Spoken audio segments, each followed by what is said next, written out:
Eero ja Aavo olete minu teada kõige kõvema tulemuse ära toonud ringraja külgkorvis Eestis. Kas mul on õigus või ma olen valedel jälgedel? Sa oled päris õigetel jälgedel, et see on ka, minu jaoks on see igal juhul elusündmus, et võib-olla saaks võrrelda veel mingisuguse MM-i 6. kohaga, aga siiski, ilmselt on see kõige tähtsam praegu, mis on ära tehtud. Ja see on rahvusvaheline külgkonfisari Internationale Saika Trophy. Räägi natuke, mis sari see on ja palju seal sõitjaid on, kus need sõidud on? Et tegemist on siis, ma ütleksin, et Euroopa sarjaga, mis siis on, võiks olla maailmameistrivõistlustest üks samm allapoole. Et järgmine samm võiks olla MM ja sõidetakse peamiselt Saksamaal ja lähiümbruses. Kõige kaugem oli Horvaatia, kus käisime.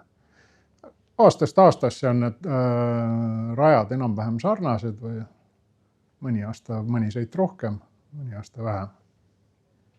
Ja osavõtjaid on palju, sest sari on suutnud siis osavõtutasudega ja hea korraldusega võita palju selliseid poolevõidjaid. Arvestust peetakse 3 klassis, on siis need vanad nii-öeldagi lühikesed külgkorvid F2, nende arvestus, siis on 1000 kuubikuliste arvestus ja 600 arvestus, et lühidalt selline jagamine. Ja see ei olnud teil ju esimene aasta seal sõita, teil kummalgi on ju? Minul oli see nüüd teine aasta, jah. Et möödunud aastal sõitsin koos soomlasest korvipoisiga, kellega ma see aeg ka alustasin. Ja aasta lõpu tulemus oli, lõpetasin aasta 2. kohaga. Aavo on selles sarjas rohkem sõitnud. 3 aastat siis nüüd, et mitte väga pikalt. See on ju päris, mis seal on, 7 etappi või? 6-7, olenevalt aastast. Ja iga etapp on vist 3 sõitu? Jälle sõltub, et see on nüüd selline, mõne raja rent on kallim, seal on sõite vähem. Mõnel antakse seda aega paremini ja rohkem, siis seal on 3 starti. Ja jagatakse nad siis ka veel selliselt, et on supersprint, mis on ajaliselt lühike, võib-olla 9-10 minutit sõitu. See on tavaline sprint, selline, kui me arvestame, et raja pikkus on umbes 4 kilomeetrit. See on 12 minutit ja äkki 15-16 minutit on siis gold race või kuldsõit. Sa räägid ka natuke oma kogemusest seal sarjas. Kellega sina seal sõitnud oled? 2 esimest aastat olen sõitnud siis Vannekliki tiimiga seal, et Jaanusel. Ja on ka üpriski hästi läinud, et on ka poodiumit tulnud ja see sari on minul andnud meeletult kogemusi. Et kogu see seltskond seal aitab kaasa, õpetab, annab nõu. Ja tänu sellele olen mina ka nagu väga kiiresti arenenud. Et selline väga äge punt on selle Sidecar Trophy sarjas. Et head kiired sõitjad ja oskavad näpu näited anda. Aga siis 2 aastat siis Jaanusega. Ja hooaeg algas ka Jaanusega koos ilusti, kuni siis tekkis väike tõrge, et ei olnud Jaanusel aega. Ja juhtus nii, et selline juhuste kokkulangemus, et kuna Eero ju kaotas oma korvipoisi esimesel võistlusel juba, ja minu sõitjal siis ei olnud aega sõita, siis panime kahe peale kokku üpriski, noh, mitte üpriski, panime kokku kõige parema tiimi üldse. Kukkus nagu hästi välja, väga äge, et selline juhuse tahtel. Ma arvan, et kõik see sai toimuma. Ja mina olen nagu ülirahul, et nii läks.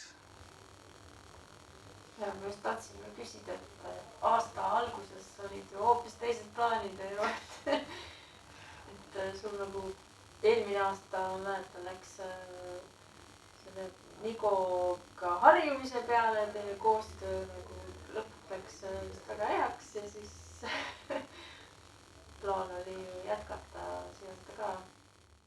Jah, selline plaan oli, et väga palju pikemalt võib-olla sellele ei peatukski enam, et ei olnud meil jah esimesel etapil õnne.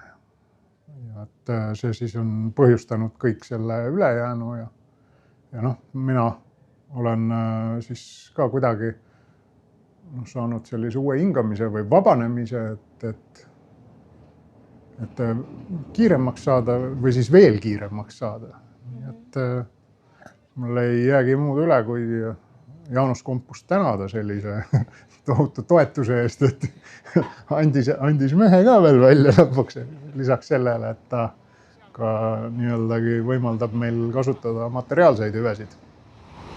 Aga räägiks natuke sellest hooajast ka, et kuidas need sõidud läksid. Kas niimoodi tõusvas joones, ühtses joones või? Et ma pean ütlema, et see hooaeg algas juba tegelikult üsna teravalt. Et mina ise olin nagu väga tahtmist täis ja selline võidusiht või selline asi on nagu silme ees kogu aeg. Ja juba algusest peale ma ikkagi tahtsin seda sarja võita, ma olen seda lubanud, et ma seda teen. Ja sinna siis alustasin oma teekonda. Siis erinevad takistused, erinevad proovimised, katsetamised, millest me ka viimane kord rääkisime, et prantslane tuleb korvi, ka tehtud, proovitud, väga äge. Ja siis ikkagi kogu see sari minu jaoks, siis mil me Aavoga koos sõitma hakkasime, leidis aset, äkki siis oli Red Bull ringist alates Austriast. Siis tuli esimesena 3 võitu, koos sõidetud esimesed sõidud, 3 võitu. Ja sealt edasi minu meelest on nagu kõik suurepäraselt läinud. Kinnita või lükka ümber.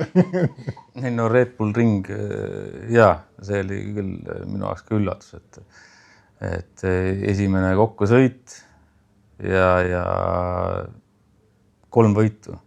See oli tõesti jabur seis tegelikult, et väga suur üllatus. Ja sealt edasi läks kõik täpselt nii, nagu pidi minema, et peaaegu kõik sõidud poodiumil. Milline nendest radadest teile kõige paremini sobis?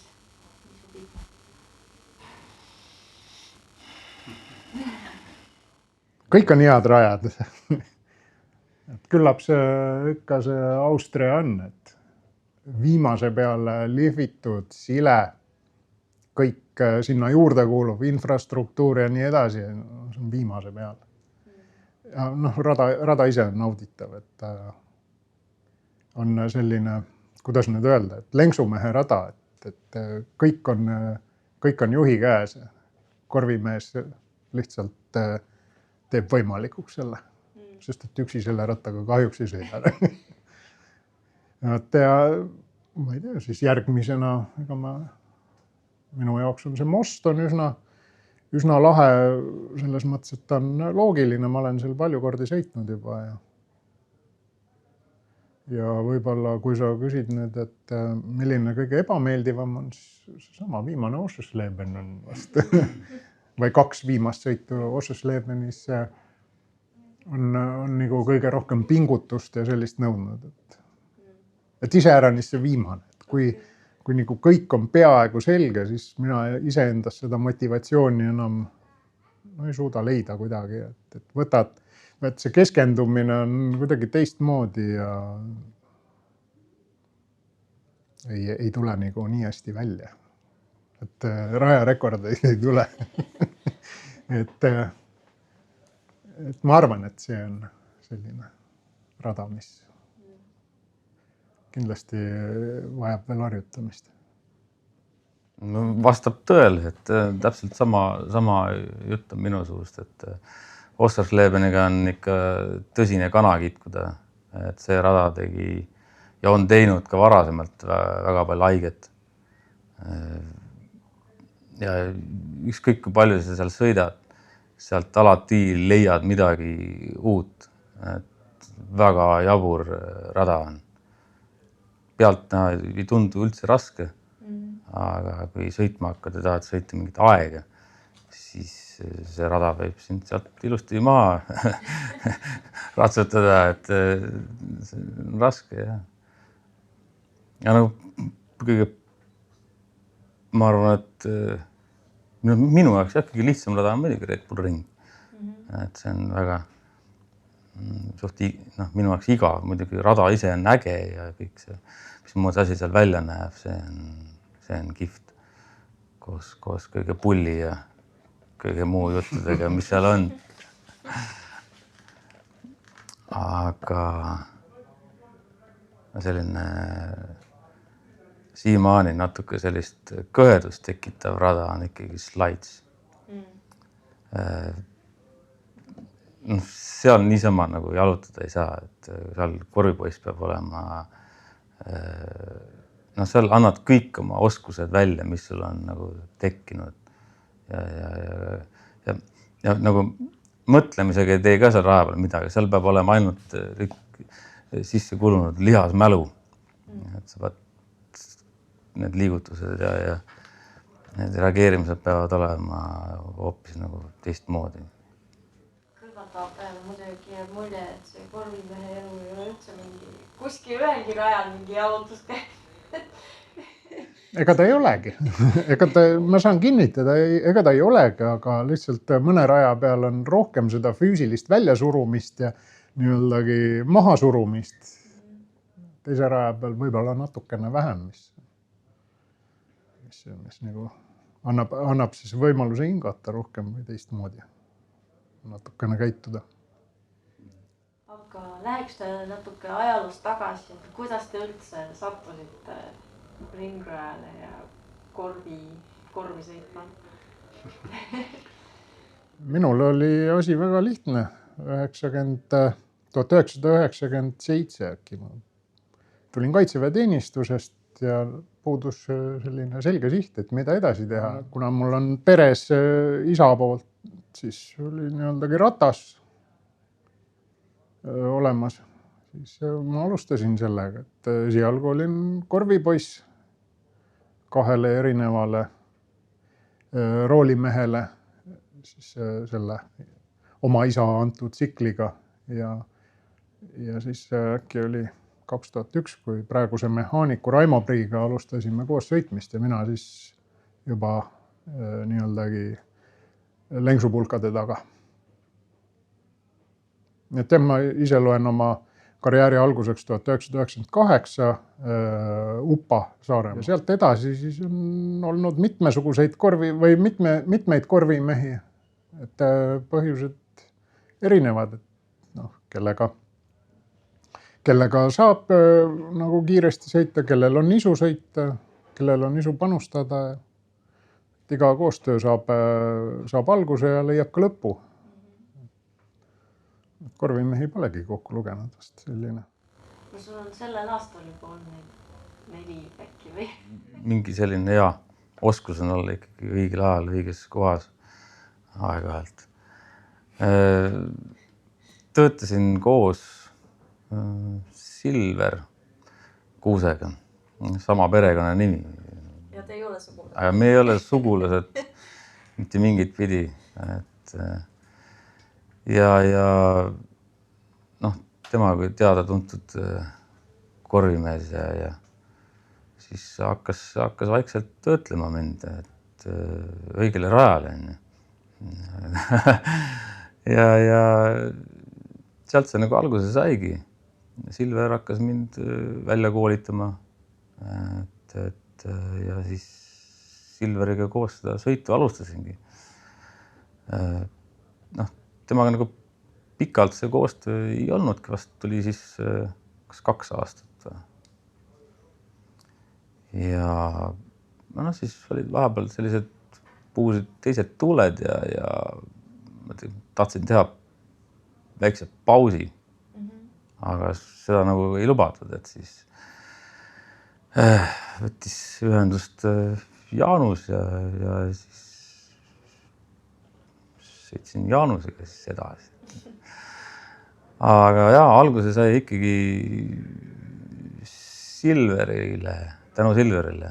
Ma olen väga tänulik Silverile siiamaani, et ta sellise võttis vaevaks mind koolitada ja tõu mind nagu ringraja maailma.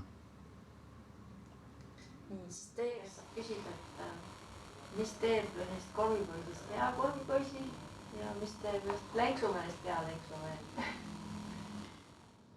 Ma peaksin vastama siis korvimehe osas, et tegelikult on selleks pühendumus ja lihtsalt see samas rütmis mõtlemine roolimehega, ma arvan.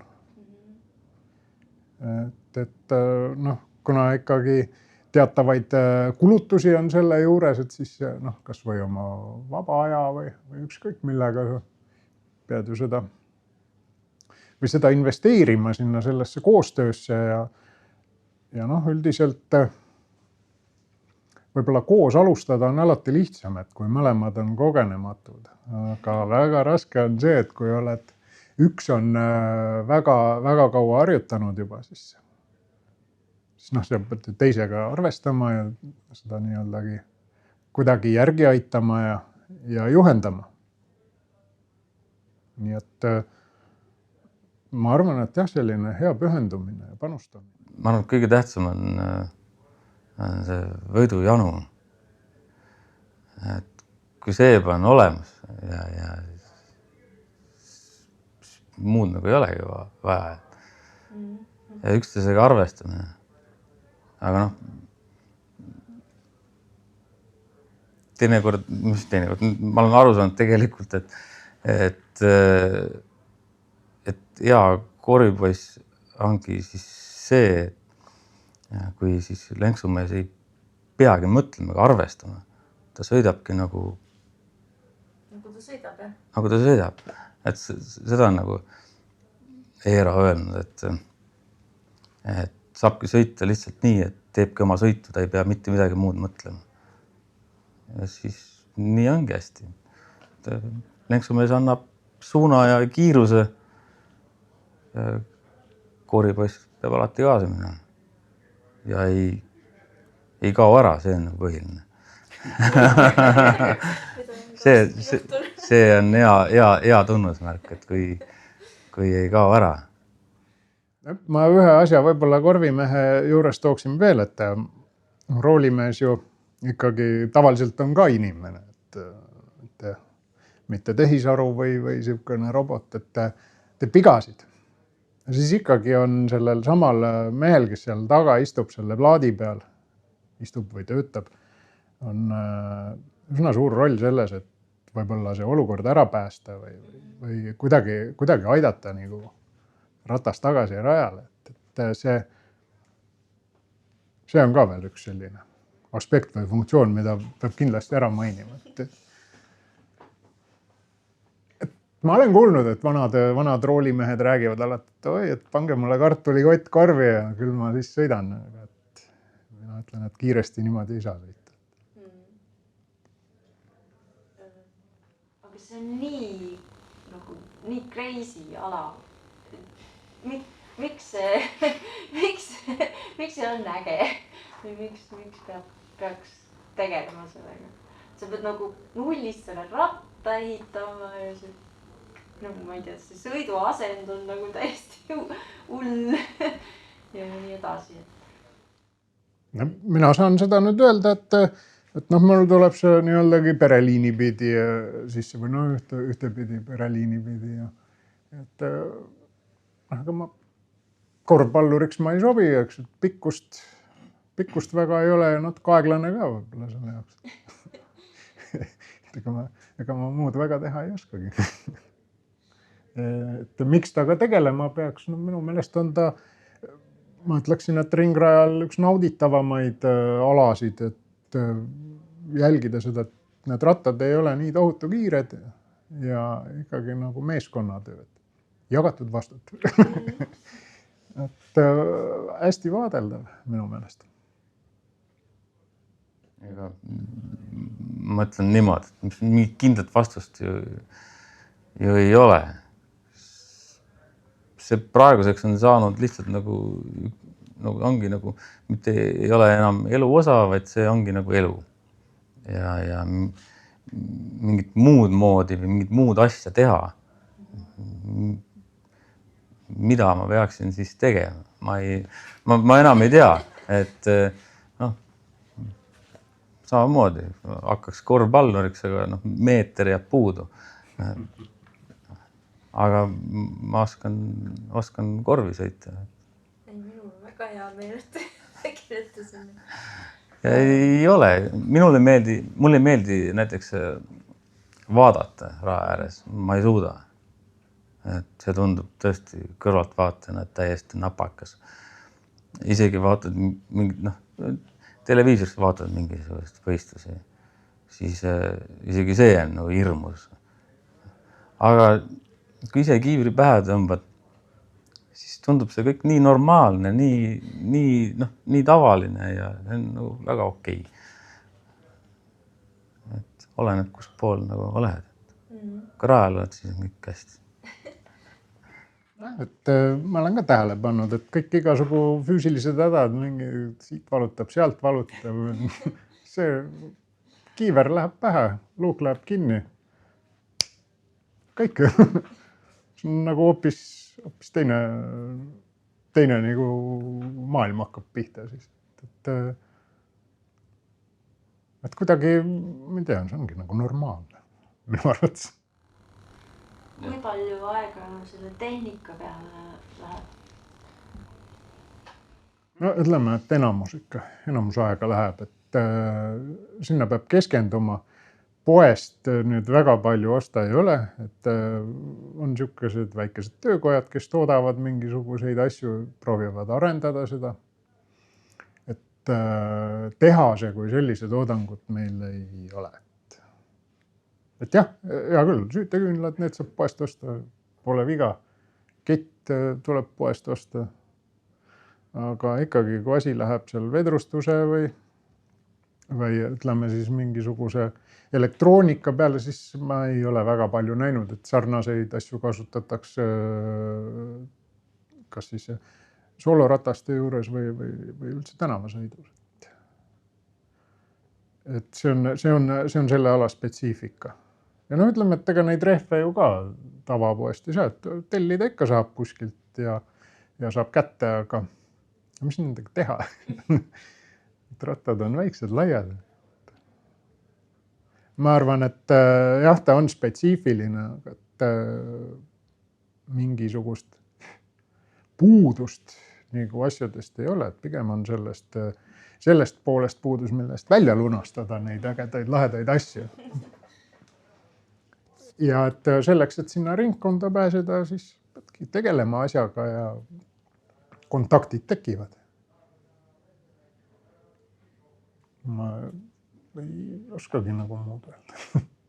Kas seltskond on selline abivalmis, et jagatakse seda nagu know-how'd hea meelega, kuidas mingit asju lahendada või teha? See üldiselt jah, Külgkorvi ringkond on sõbralik ja toetav. Et mis nüüd puudutab sellist nagu viimaste liifi või know-how'd, et siis sealgi tekib väikest viisi sellist varjamist, kadedust, et ikkagi aga et mõni on võtnud omale ülesandeks näiteks sellega raha teenida, selline väiksema töökoja omanik, et siis sealt pudeneb ikka ühte koma teist, et mingisuguseid ägedaid tehnilisi lahendusi. Enne juttu, et see on nii äge ala, aga miks Balti riikides peale Eesti kusagil ei tegeleta sellega? Ikka tegelikult on ju olnud neid lõuna poolt riikides, Lätist ja Leedust on olnud harrastajaid, küll mitte viimasel ajal ja selle nii-öelda moodsa F1-ga neid sõitmas pole nähtud. Küllap see sama keerukus on. Aga et kui me siit ikkagi aega tagasi kerime 80-ndad, et Kalevi suursõit, siis oli ju ka ikka põhilise stardirivi moodustasid eestlased. Ma ei tea, kuidagi veres või? Mingit pidi siis sobib eestlastele see? No ma ütleks, et ka soomlastele sobib. Et kuigi sealgi harrastajaid jääb vähemaks ja võib-olla see tase ei ole enam nagu päris see, mis oli aastate eest. Kuigi kõvasid sõitjaid on seal ikkagi tegevaid praegugi veel küllaga. Kuhu see ala nagu maailmas liikumas on? Mulle tundub, et ta liigub ikkagi sedasi oma teed, et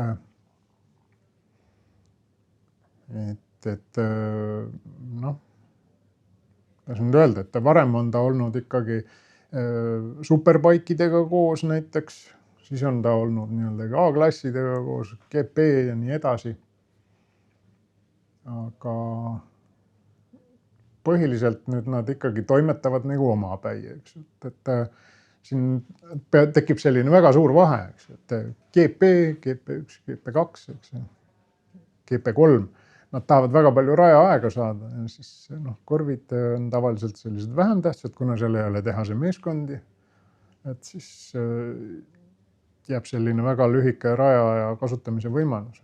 Selle võistluse mahutame ühte nädalavahetusse, et siis ongi selline kuidagi ebaõiglane. Seetõttu on mindud seda teed, et korraldatakse täiesti eraldi neid võistlusi, siis on pealtvaatajaid on muidugi vähem selle võrra aga et see võimaldab ka siis neid korraldamiskulusid alla tuua. Nii et ega ta nagu, ma ei ütleks, et ta kuskile nagu väga liikumas on see ala. Pigem ta ikkagi nagu toimetab omapäi ja ta ilmselt jääb selliseks nišispordialaks. Mis need riigid on, kus ta nagu popp on? Inglismaa vist on üks, Saksamaa ka. Saksamaal sõitjaid on palju, aga Saksamaal on niisugune kurb juhus, et seal nagu meistrisarja enam ei ole. Ma olen sellel varem osalenud selles Saksamaa sarjas, aga see lõpetas tegevuse ja pandi MM-iga kokku. Ja nüüd seal mõned sellised kiired tipud sõidavad sakslastest. Inglismaal muidugi ääretult populaarne. Prantsusmaa ääretult populaarne. Hollandis harrastatakse. Et selliseid väga võimsaid maid ma ei oskagi rohkem nimetada. Et üle maailma on ju ka tegelikult Austraalias sõidetakse, Uus-Meremaal sõidetakse, aga et ma arvan, et siin on see kauguse küsimus ja võib-olla sellest tulenevalt ka siis kuidagi see tasemevahe tekib. Meil ikkagi annavad peamiselt tooni siin inglased. Sakslased, nad soomlasi on isegi. Mis te teete siis, kui te ei sõida külgkonkriga? No, eks ju kuidagi peab selle leiva ka lauale tooma, et mina käin näiteks tööl. Mul on kodu ja 2 last ja perekond. Ja et ega sealt ju väga palju aega üle ei jää, et eks seda füüsilist vormi peab ka taga ajama ikkagi, et me sõidame selle väikse 600 mootoriga, mis väga minna ei jõua. Et kui siin jõulude ajal lased nii-öeldagi rihmalõdvaks, et siis neid lisakilosid tuleb palju, et tegelikult ma ütlen ausalt, et vanus on juba selline, et peab sellega tegelema. Ja ma siis käin jooksmas ja suusatamas talvel ja käin jõusaalis ja. Kunagi, kui seda Tallinn-Tartu maanteed uus lõik seal Kose kandis valmis sai, sa käisid testimas seal rulluiskudega. Käisin jah, et see nagu ära ei ununeks klassikastiil, et siis ma käin seda rullikatega ka sõitmas. Nii ka see aasta, et lihtsalt teised teelõigud. Võistlemine mind suuskadega väga ei kütkest, et võib-olla siin maraton, et nagu kestvust arendada. Muidu jah, et peab tegelema, aga siin on ju see sama, et see kodune majapidamine, lapsed, üldse perega tegelemine, et see võtab ju ka oma ja sinna vahele peab siis see võidusõit veel ära mahtuma. Koos tsikli hooldamisega, koos toetajate otsimisega, kõige sellega, et kõige peab tegelema. Et mul ongi selles suhtes vedanud, et mul on elukaaslane selline, kes jälle teistpidi hoolitseb kodu eest ja et lastel hästi läheks. Ja nii me saame nagu selle kuidagi ära toimetatud. Kuidas korvines peab ju väga vormis olema, et kuidas sina, mis trenni sina teed? Väga lihtsalt trenni, ega nüüd põhiliselt tegelen jooksmisega. Et poisiga koos põhiliselt käime jooksmas ja aeg-ajalt siis terve pere sõidab siis ratastega kaasas, jalgratastega ja siis mina jooksen, et siis sellised treenerid. et kõik aitavad kuidagi kaasa, motiveerivad mind terve pere, et mul on 5 last ja väga toetav abikaasa. Ja siis ütleme, et millega ma vabal ajal siis tegelen ongi, siis üritan oma väikest ettevõtet siis käima lükata ja on trenn ja pere, enamus aeg läheb ikkagi perele, et lapsi on palju, siis kõik tahavad väga palju tähelepanu ja aega. Eero, sind võib vahel leida metsast, aga mitte jooksmas. Jah. Et ma ikkagi olen 2007. aastast pidanud vajalikuks ka nii-öeldagi oma panust anda riigikaitsesse, et ma vabatahtlikusse riigikaitsesse, et Kaitseliidu tegevliige ja oma väikese üksusega proovime siis harjutada ja kuidas need väga vanad ja targad mehed on kunagi öeldud, et õige mees valmistub sõjaks rahuajal. Üleüldine olukord on ju täpselt selline, et pole paremat aega valmistuda. Et jah, pole sellel rohkem pikemalt ei peatukski, aga et on veel selline asi. Igal õigel Eesti mehel peab olema ikka mitu hobi. Otsapidi natuke sai mainitud neid inimesi ka, kes teid rajale aitavad, aga räägiks natuke, et kes see tiim seal selja taga on siis? Varasemalt on minuga olnud selline suurem seltskond inimesi, kellel on siis ka selle spordialaga oma kokkupuude.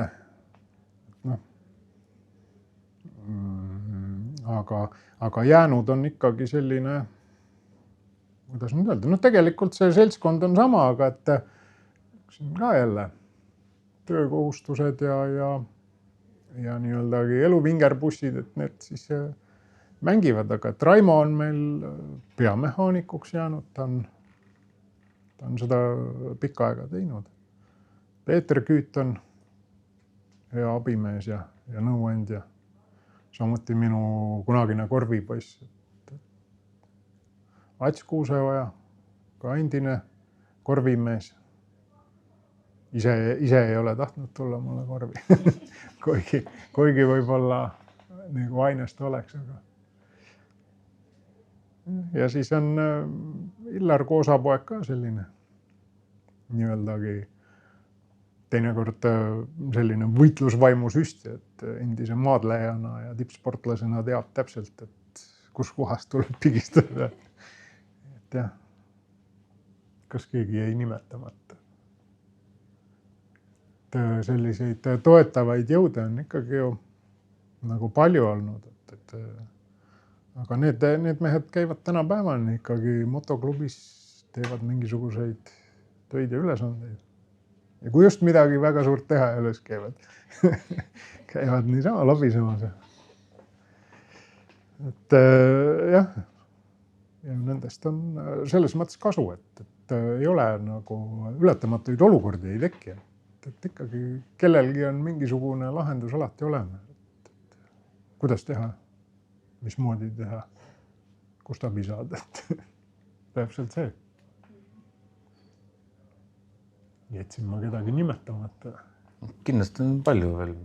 Jah, läbi aja on neid ju ikkagi olnud palju. Ja kuidas seda nüüd öelda, et see sama nii-öeldagi toetajate ring, kes kuidagi materiaalselt proovivad seda asja toetada, et kui ise enam sõita ei saa või midagi, et siis ikkagi suurim hulk toetajaid tuleb endiste sõitjate, endiste võistlejate hulgast. Ei pea kindlasti olema korvisõit, võib olla ükskõik missugune muu motospordi, autospordi distsipliin, aga et jah, kellel on kokkupuude, sellega on alati natukene lihtsam suhelda. See aasta on nüüd läbi, aga kas teil on juba mõtted, mis järgmine aasta saab? No, muidugi jah, küsisite selle keerulise küsimuse, et meil on siin napilt 3 nädalat on viimasest stardist möödas. Tegelikult nagu mõtteid ja asju on mitmeid. Ja mida teha, aga et see kõik ikkagi ootab veel nii-öelda realiseerimist, nagu läbitöötamist, kõik see asi. Et endal on ka ootused. Aga et ma praegu olen selline, kuidas ma nüüd ütlen, perelõhkuja või et siis ka see vajaks selliseid läbirääkimisi ja nõusolekuid, et kuidas edasi. Ma jätaksin selle siinkohal vastamata. Ma saaksin öelda ainult seda, et see järgmine samm minu arvates oleks ikkagi maailmameistrivõistlused. Iseenesest mõista, et see nagu ei võrdu absoluutselt selle sarjaga, mis me praegu võitsime. Tase oluliselt kõvem, kulutused oluliselt suuremad, nõuded oluliselt karmimad. Nii et ma siis ei vasta praegu sellele küsimusele. Aga kõige olulisem, et me näeme teid järgmine aasta rajal. Ükskõik mis koosseisus või kus sarjas. Ma ausalt öeldes loodan küll seda väga. Et jätkata ju tahaksid siin. Noored tulevad peale ja on nagu tõesti väga andekad. Mina tahaksin seda arengut ja seda nii-öeldagi raja pealt jälgida.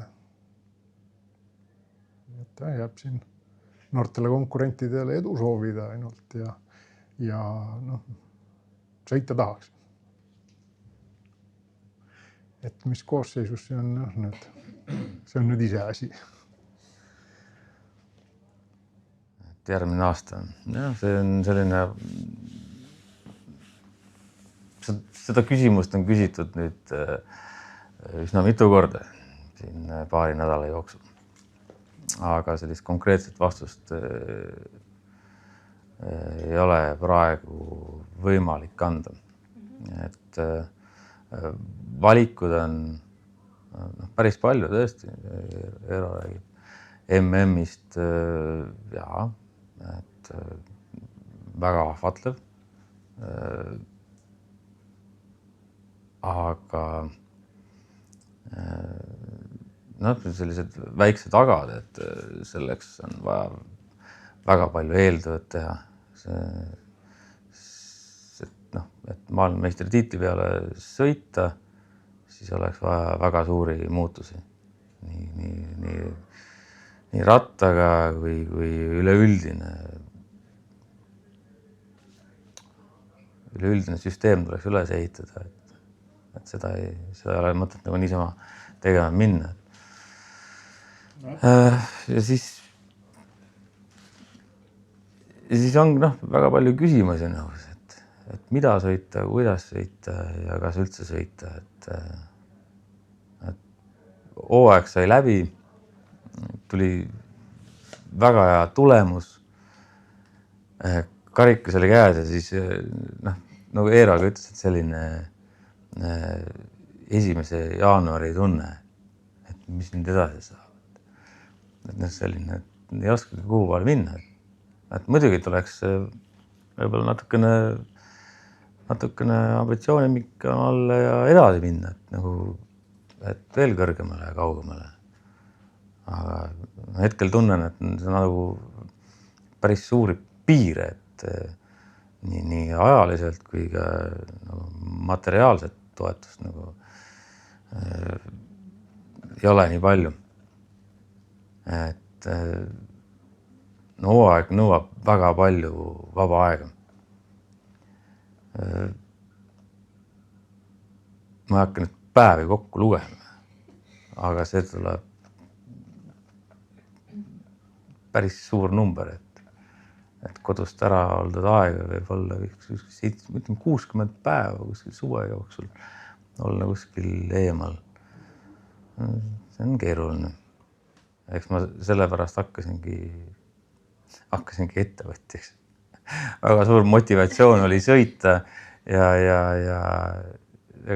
eriti palju lahendus ei olnud, kui hakata siis ise midagi nuputama oma käe peale siis. Ja teistpidi, et ikkagi, et kui ennast ei ole tööpostil, siis raha ka ei tule. Ja endiselt ei ole lotoga ka võitnud, et ei tea. Et jääb üle võit, kuidas me seda nüüd niimoodi poliitiliselt korrektselt ütles, pangarööv või nii? Näiteks. Ma loodan, et lõpetuseks tuleb lihtsam küsimus, et mis oli kõige ägedam hetk sellel aastal?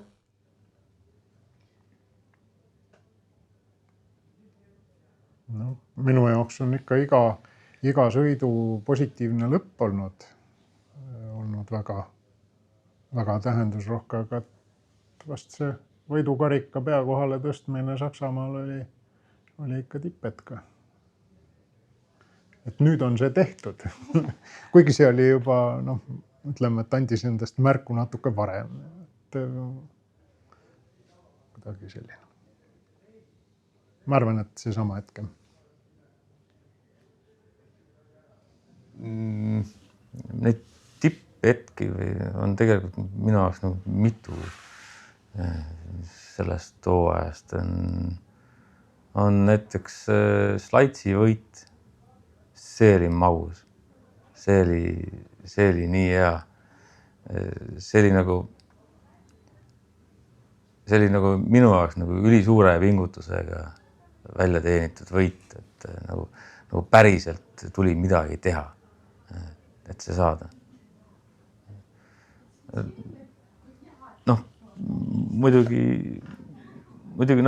eesmärk oli ikkagi meil karikas ära tuua juba, kui esimest korda, kui Red Bull ringis siis kokku sõitma hakkasime, siis see oligi, ainuke eesmärk oli sari ära võita, et muud mõtet nagu peas ei olnudki.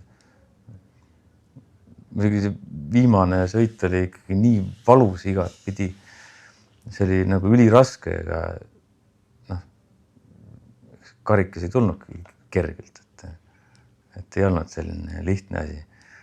Viimane võidusõit oligi selline kannatuste rada, aga see tuli ära. Muidugi oli väga magus ja mõnus ja tehtud. Väga äge. Suur aitäh vestluse ja siis selle ägeda tulemuse eest ka. Aitäh kutsumast!